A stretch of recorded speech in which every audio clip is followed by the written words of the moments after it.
दोस्तों, ये जो पूरा Iran, Israel, Hamas, Hezbollah, missile attack, drone attack, ये सारा का सारा जो युद्ध चल रहा है, रशिया उसको सिर्फ देख रहा था। इजराइल अगर अटैक करता है न्यूक्लियर पे तो रशिया क्यों बीच में कूद रहा है? रशिया कहता ठीक है, ठोक दो तुम ईरान को, सानू की। लेकिन क्या ये सिवियर प्रोवोकेशन रशिया के लिए होना चाहिए?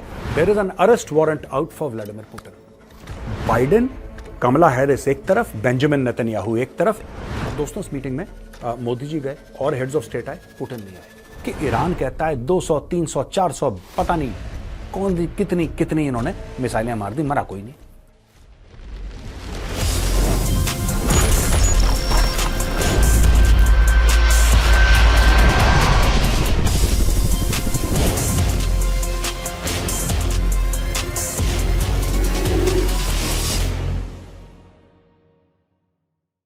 जय हिंद दोस्तों, मैं हूं मेजर गौरव आर्य और आप देख रहे हैं द चाणक्य डायलॉग्स। वीडियो को लाइक करिए, हमारे चैनल को सब्सक्राइब करिए, बेल आइकन दबाना बिल्कुल मत भूलिएगा। खासतौर से वो दोस्त जो रोज हमारा वीडियो देखते हैं लेकिन सब्सक्राइब नहीं करते, आप भी हथौड़ा लीजिए और टन करके बेल पे थंब प्रेस करिए, नॉट द हथौड़ा। एनीवे दोस्तों, ये जो पूरा Iran, Israel, Hamas, Hezbollah, missile attack, drone attack, ये सारा का सारा जो युद्ध चल रहा है, रशिया उसको सिर्फ देख रहा था।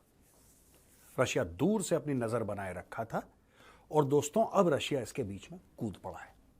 आज मैं आपको बताऊंगा कि रशिया क्यों कूदा, ट्रिगर क्या था, रशिया के कारण क्या हैं। यह पूरा एक नेक्सस बन रहा है वेस्ट के खिलाफ, इसके पीछे कौन है, और अगर रूस फिजिकली कूदता है एक और डायमेंशन को लेकर, तो दोस्तों यह बहुत बड़ा खतरा है भारत के लिए भी, क्योंकि ईरान एक्चुअली भारत से इतना दूर नहीं है और स्ट्रेट ऑफ हॉर्मुज के थ्रू हमारी 90% ऑफ ऑयल एंड गैस जो वहां से आती है उस एरिया से, that comes through the strait of Hormuz, Bharat को बहुत नुकसान हो सकता है। तो अब मैं आपको समझाऊंगा ये पूरा मैटर है क्या। आसियान की मीटिंग हुई लाओस में, जिसमें मोदी जी गए थे, तो आपको पता ही है। अब दोस्तों बात यह हुई कि सर्गेई लेवरोव जो हैं, who is the foreign minister of Russia, वो रिपोर्टर्स से बात करते करते, रिपोर्टर्स ने सवाल पूछा होगा उनसे और उन्होंने एक पॉलिसी के तहत एक बात उनसे बोली। सर्गेई लेवरोव साहब ने लाओस के रिपोर्टर्स को, और इंटरनेशनल वहां पे और मीडिया हाउसेस भी थे, ऐसी बात दुनिया भर के आए थे, उनके सामने एक बात बोली कि अगर इजराइल ईरान के न्यूक्लियर एस्टेब्लिशमेंट पे या न्यूक्लियर लोकेशंस पे अटैक करता है, this will be a severe provocation. ये सिवियर प्रोवोकेशन किसके लिए यार? देखिए, इजराइल अगर अटैक करता है न्यूक्लियर पे ईरान के, तो रूस कह रहा है कि सिवियर प्रोवोकेशन है। देखिए, सिवियर प्रोवोकेशन वो ईरान के लिए हो सकता है जिस पे हमला हुआ, लेकिन क्या ये सिवियर प्रोवोकेशन रशिया के लिए होना चाहिए? यह सोचने वाली बात है। अब दोस्तों, इस मीटिंग में मोदी जी गए और हेड्स ऑफ स्टेट आए, पुतिन नहीं आए। पुतिन के पीछे इंटरनेशनल कोर्ट ऑफ जस्टिस लगी हुई है और पुतिन के ऊपर लगभग, अगर मैं देसी भाषा में समझाऊं, देसी भाषा में, which is not true, but ऐसे समझाने के लिए बोल रहा हूं कि पुतिन के नाम का एफआईआर कट चुका है। एक तरीके से एफआईआर नहीं कटा, समझाने के लिए बोल रहा हूं। There is an arrest warrant out for Vladimir Putin. अच्छा, पुतिन फिर बहुत कम देश जाते हैं, he does not go around very much nowadays. तो सर्गेई लेवरोव को भेजा। इसके पीछे क्या है, पुतिन ने क्या बोला, ये सब भी मैं आपको बताऊंगा और बहुत इंटरेस्टिंग है दोस्तों ये चीज। हुआ ये है कि देखिए, एक तरफ है चीन, रूस, ईरान, ये एक नेक्सस। इसमें पाकिस्तान घुसने की कोशिश करता है कि भैया हमें भी ले लो, हमें भी ले लो, लेकिन Pakistan is nothing to contribute. Pakistan का पूरी दुनिया में पाकिस्तान का कंट्रीब्यूशन जीरो है। पाकिस्तान लेने में एक्सपर्ट है। पाकिस्तान का हाथ हर समय ऐसे रहा है, ऐसे कभी नहीं रहा। ईरान दे सकता है तेल, रूस दे सकता है हथियार और तेल, चाइना के पास massive, world's most massive manufacturing setup है, सेकंड लार्जेस्ट इकोनॉमी है। पाकिस्तान के पास कुछ नहीं है। पाकिस्तान इन तीनों से मांगता है, फिर यह कहता है कि हमें इस ग्रुप में इन्वॉल्व करो। बहरहाल बात यह है कि देखिए, आपको पूरा एक पर्सपेक्टिव समझना पड़ेगा दोस्तों, और पर्सपेक्टिव बड़ा इंटरेस्टिंग है। 2022 24 फरवरी की तारीख, रूस घुस जाता है यूक्रेन के अंदर, और ये सारे के सारे जितने भी युद्ध चल रहे हैं, ये यमन का, लेबनान का, ये गजा में, ईरान में, इजराइल में, यूक्रेन, रशिया, फशिया, ये सब, ये सारे के सारे इंटरकनेक्टेड है दोस्तों। अगर इंटरकनेक्टेड नहीं होते तो रशिया क्यों बीच में कूद रहा है? रशिया कहता ठीक है, ठोक दो तुम ईरान को, सानू की। नहीं, ऐसा नहीं है। इसमें भी एंगल है, और समझिए एंगल। बात दोस्तों ये है कि अभी तक रूस को वेस्टर्न कंट्रीज ने बहुत पुश कर रखा है। रशिया ने यह गलती करी कि रशिया ने यूक्रेन को इन्वेड कर दिया, और किसी भी जो भी उसका जस्टिफिकेशन है यार, ठीक है, Ukraine was asking for it, Ukraine wanted membership of NATO, Russia के पास जस्टिफिकेशन था, जो भी है, आज की तारीख में 21वीं शताब्दी में, in the 21st century, you can't roll your tanks into another country and take over that territory. It's not done. ये मंगोलों का जमाना नहीं है कि चंगेज खान घोड़े पर बैठा तलवार लेके और उसने फतेह कर दिया पूरा Europe. It doesn't work like that. अब रूस ने कर दिया सो कर दिया, और रूस पहले भी कई बार कर चुका है। अब इशू क्या हुआ यहां पे कि वेस्टर्न कंट्रीज ने यूक्रेन को, और यह बात हम द चाणक्य डायलॉग्स में कई बार कवर कर चुके हैं, फॉरेन कंट्रीज ने दबा के अरबों डॉलर दिए यूक्रेन को, रूस के ऊपर सैंक्शंस कर दिए। रूस के तकरीबन 500 अरब डॉलर फॉरेन एक्सचेंज रिजर्व्स के फ्रीज कर दिए। तो रूस अपने खुद के फॉरेन एक्सचेंज रिजर्व्स को एक्सेस नहीं कर सकता। यहां पे लेटेस्ट वेपन्स दिए, क्या वो एब्राहम्स टैंक दिए, क्या स्ट्राइकर दिए, क्या जेवलिन दी, क्या उन्होंने एयरक्राफ्ट दिए, क्या लॉन्ग वेक्टर्स दिए, बैलिस्टिक मिसाइल दिए, क्या क्या हथियार यूक्रेन ने नहीं डाले। अगर ये लोग मदद नहीं करते, यूक्रेन बहुत पहले निपट जाता। लोग कूद गए बीच में, ईगो इशू बन गया। अब दोनों देश लड़ रहे हैं, और ये लड़ाई कब खत्म होगी? मुझे तो ऐसा लगता है 2025 में खत्म हो जाएगी, लेकिन अभी तक इसका कोई अंत सामने नहीं आया। रशिया को लग रहा है कि ईरान है एक परफेक्ट प्लेस वेस्ट को फंसाने की। अब आपको पता है, ये हम आपको बता चुके हैं कि बाइडेन, कमला हैरिस एक तरफ, बेंजामिन नेतन्याहू एक तरफ, इन लोगों की एक टेलीफोनिक मीटिंग हुई है, और आपस में इजराइल और अमेरिका ये डिसाइड कर रहे हैं कि ईरान के अंदर कौन से टारगेट को ठोकना है। और परसों हमने आपको यही बताया था टीसीडी में कि यहां मार सकते हैं, यहां मार सकते हैं, यहां पे तेल का कुआं है उनका, यहां पे ऑयल रिफाइनरी है, यहां पे इनका न्यूक्लियर है, यहां पे इनकी आर्मी, नेवी, एयरफोर्स है, यहां पे सब डॉट्स करके मैंने आपको बताया था। इन लोगों ने बोल दिया है कि अगर तुम न्यूक्लियर पे हमला करोगे, फिर देखना इसके नतीजे बहुत खराब होंगे। राइट? ये रूस कह रहा है। ईरान कह रहा है कि अगर तुमने हमारे ऑयल पे और न्यूक्लियर पे हमला करा, फिर देखना नतीजे बड़े खराब होंगे। सब एक दूसरे को धमकी दे रहे हैं। मुझे एक बात समझ में नहीं आ रही। ईरान कहता है हमारे पास बैलिस्टिक मिसाइल हैं, हमारे पास हाइपरसोनिक क्रूज मिसाइल हैं, हमारे पास ये वो, और उन्होंने मारे भी हैं। लेकिन मुझे एक बात समझ में नहीं आ रही, ये क्या नूरा कुश्ती चल रही है यहां पे कि ईरान कहता है 200, 300, 400, पता नहीं कौन कितनी इन्होंने मिसाइलें मार दी, मरा कोई नहीं। एक गिरी, वो भी फिलिस्तीनी के सर पे गिरी, वो बेचारा निपट गया। लेकिन ये क्या चल रहा है, ये भी समझने की जरूरत है दोस्तों। अब दोस्तों मैं आपको यह बताता हूं कि जो व्लादिमीर पुतिन का बयान था, तो वो था क्या।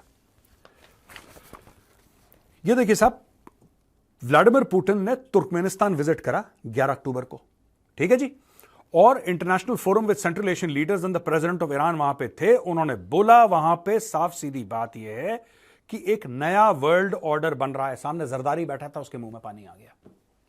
और पाकिस्तानी मीडिया भाई साहब ऐसे कवर कर रहा है कि जरदारी पुतिन से मिल गया जैसे पुतिन खुद इस्लामाबाद आया हो। ये लोग पागल हो जाते हैं ना पाकिस्तानी।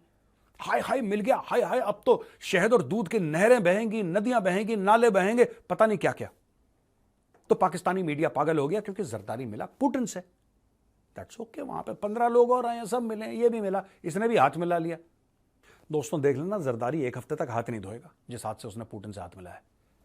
ये देखो, पुतिन कहता है कि एक यहां पे न्यू वर्ल्ड ऑर्डर बन रहा है टू काउंटर द वेस्ट, और कह रहा है कि मैं ये बनाना चाहता हूं। सामने कौन बैठे हैं? Other central Asian Nations, Kazakhstan, Kyrgyzstan, Tajikistan और उज्बेकिस्तान। वहां पे पाकिस्तान बैठा हुआ है, जितने भी स्थान है सारे वहां पे बैठे हुए हैं। और इन सब के सामने प्रेसिडेंट व्लादिमीर पुतिन जो है वो ये कह रहे हैं, अच्छा ईरान का भी राष्ट्रपति बैठा है वहां पे, उसके सामने व्लादिमीर पुतिन कह रहा है कि यार देखो, हमें वेस्ट के खिलाफ एक फ्रंट तैयार करना, एक महाज तैयार करना है। एक हमारा फ्रंट होना चाहिए वेस्ट के खिलाफ। अब वेस्ट के खिलाफ फ्रंट कैसे बनेगा? देखो, वो वेस्ट के खिलाफ क्यों फ्रंट तैयार कर रहा है पुतिन? क्योंकि वेस्ट ने यूक्रेन में उसकी नाक में दम कर रखा है। मैंने आपको समझा दिया, पैसे देके, हथियार देके, यूक्रेन को एडवाइस देके, वहां पे स्पेशल फोर्सेस भेज के नाक में दम कर रखा है रशियंस के। दूसरी चीज यह है कि इस लड़ाई से, यूक्रेन और रशिया की लड़ाई से, रशिया की बेइज्जती बहुत हो गई यार। कैसे बेइज्जती हो गई भाई? तुम सुपर पावर, तुम रूस, तुम एक ग्लोबल मिलिट्री सुपर पावर, बिलांद भर का यूक्रेन, 2.5 साल हो गए तुम्हें लड़ते लड़ते, हुआ क्या उसका? लोग ऐसी बातें कर रहे हैं कि तुम्हें 2.5 साल हो गया लड़ते लड़ते। फरवरी 2022 में लड़ाई शुरू हुई थी भाई साहब, अभी अक्टूबर है, अक्टूबर है आज, दशहरे का दिन है, अभी तक कुछ नहीं पता कौन आगे है कौन पीछे है। ये स्टोरी चल रही है वहां पे। अब रूस कहता है कि मुझे वेस्ट के खिलाफ एक फ्रंट बनाना है। ये फ्रंट बनेगा कैसे? रूस के कहने से बन जाएगा फ्रंट? रूस के कहने से बन जाएगा फ्रंट? नहीं, ये फ्रंट तब बनेगा। अभी देखो अटकी किसकी है दोस्तों? अटकी है ईरान की, क्योंकि ईरान को पता है कि यहूदी मारेगा और घिसटेगा और फिर मारेगा, यानी कि उसने घसीटना भी है, उसने मारना भी है। और अगर ऐसे मौके पर खुल के रूस अगर उसके सामने आ जाता है तो रूस और ईरान की तो ऐसी हो गई फिलहाल के लिए। अच्छा, दूसरी चीज है, इस पूरे एरिया में एक और बहुत बड़ा पावर है जिसकी ईरान और रशिया दोनों से बनती है, और वो है भारत। और इस पूरी कॉन्फ्लिक्ट में भारत कुछ नहीं कह रहा, भारत चुपचाप बैठा हुआ है। अमेरिका सोच रहा है भारत हमारी साइड है, रूस सोच रहा है भारत हमारी साइड है, और भारत मन ही मन में यह कह रहा है कि भाई हम खुद की साइड है ना, हम तुम्हारी ना तुम्हारी। रशिया के साथ सॉलिड ट्रेड, सॉलिड ट्रेड, पुराने रिश्ते। ईरान के साथ चाबाहर पोर्ट, जायदान का पूरा railway system, infrastructure system, central Asia. India चुपचाप बैठा है, इंडिया कुछ नहीं बोल रहा, इंडिया चुप बैठा है यहां पे। इंडिया देख रहा है कि क्या गेम चल रहा है। अब एक और चीज इसमें बीच में आ गई, यानी कि ईरान को यह पता है कि कुछ ना कुछ तो देखो हवाबाजी जो है ना ईरान की, कि हम ये ड्रोन मार देंगे, मरा कोई भी नहीं, ये कहीं ना कहीं जो ईरान की हवाबाजी है उसके नतीजे बुरे निकलने वाले हैं। और इस वक्त अगर रूस ईरान के साथ खड़ा हो जाता है तो सब लोगों को यह पता है कि पीछे खड़ा है चीन, चाइना तो पीछे खड़ा है। आपने देखा एक बात, इसमें दो ही लोग कुछ नहीं बोल रहे, एक चाइना कुछ नहीं बोल रहा, एक इंडिया कुछ नहीं बोल रहा। Both the countries are massively quiet. कभी बीच में शांति होनी चाहिए, सुलह कर लो, अमन की आशा, ये सारे के सारे डायलॉग नई दिल्ली से आ रहे हैं। नई दिल्ली कुछ नहीं कर रहा, बीजिंग कुछ नहीं कर रहा, दोनों देश चुप बैठे देख रहे हैं, चुपचाप। They are only observing, they are not doing anything. ठीक है। अब अगर इजराइल अटैक करता है, अगर इजराइल अटैक करता है, जो मुझे लगता है इजराइल करेगा, आज नहीं तो कल नहीं तो परसों, it will have to attack Iran in some manner. तो इजराइल के सामने दो रास्ते हैं दोस्तों। पहला रास्ता यह है कि उनके किसी मिलिट्री बेस पे बम बम गिराए और बोले कि साहब हमने बदला ले लिया, ठीक है। दूसरी चीज, इजराइल एक्चुअली उनके फ्यूल या उनकी ऑयल रिफाइनरीज उस पर हमला कर दे और उनके न्यूक्लियर पे हमला कर दे, तब रूस बीच में कूद जाएगा। अब होगा क्या दोस्तों, मैं आपको बता रहा हूं, जो हमने बात करी थी ना कि सरकार का तख्ता पलट कर देगा अमेरिका और इजराइल, उसी चीज पे बातचीत वहां पे चल रही है कि तख्ता पलट कैसे करें। क्योंकि यही चीज अमेरिका ने करी थी 1991-92 में, जब रूस के 15 टुकड़े कर दिए थे अमेरिका ने भाई साहब यूएसएसआर के। उसमें से एक निकला रूस, एक निकला कजाकिस्तान, किर्गिस्तान, ये जितने भी तजाकिस्तानी इतने भी स्थान थे, उसमें से एक निकला यूक्रेन, जॉर्जिया, फलाना ढिमका, 15 देश बन गए। और किसने तोड़वाया? अमेरिका ने तोड़वाया। वही चीज अमेरिका करना चाहता है ईरान के साथ दोस्तों, कि तख्ता पलट हो जाए अचानक। शाह ऑफ ईरान, जो कि इतने साल पता नहीं कहां पे उसको नेप्थलीन की बॉल में डाल के नहीं डाल देते पुरानी रजाइयां कि अगली सर्दियों में हम खोलेंगे, धूप देके फिर इस्तेमाल करेंगे, उसको ट्रंक से निकाला और शाह ऑफ ईरान को धूप में डाला है। अब वो धीरे धीरे बोलना शुरू कर गया कि नहीं, अब तुम्हें आज़ादी मिल जाएगी, तुम्हें आज़ादी मिल जाएगी, मैं वापस आ रहा हूं, वापस आ रहा हूं। और कुछ लोग बड़े खुश हो रहे हैं कि शाह ऑफ ईरान वापस आ रहा है, खुमैनी को भगवाओ। ये पूरा का पूरा सिस्टम है। अब दोस्तों इसमें एक दो और चीजें हैं जो मैं आपको बताना चाहूंगा। दोस्तों अब मैं आपको बताता हूं एक बहुत बड़ी बात। इस्माइल कानी, जो कुद्स फोर्स का कमांडर, कुद्स फोर्स एक बड़ी एलीट फोर्स है ईरान के अंदर, उसका कमांडर जब नसरल्ला मारा गया ना, उसके 2 दिन के अंदर अंदर ये पहुंचता है लेबनान। 2 दिन के अंदर पहुंचता है लेबनान और उसके बाद ये हो जाता है गायब। अब कई लोगों का यह कहना है कि ये एयर स्ट्राइक में मारा गया, एयर स्ट्राइक में मारा गया। इजरायलियों को पता लग गया कि ये जो बंदा है, इसकी फोटोग्राफ देखिए स्क्रीन पे, ये जो बंदा है ये आया है यहां पे। इजरायलियों ने बोला अच्छा बेटा, you are in our backyard, लो मारी मिसाइल, निपटा दिया।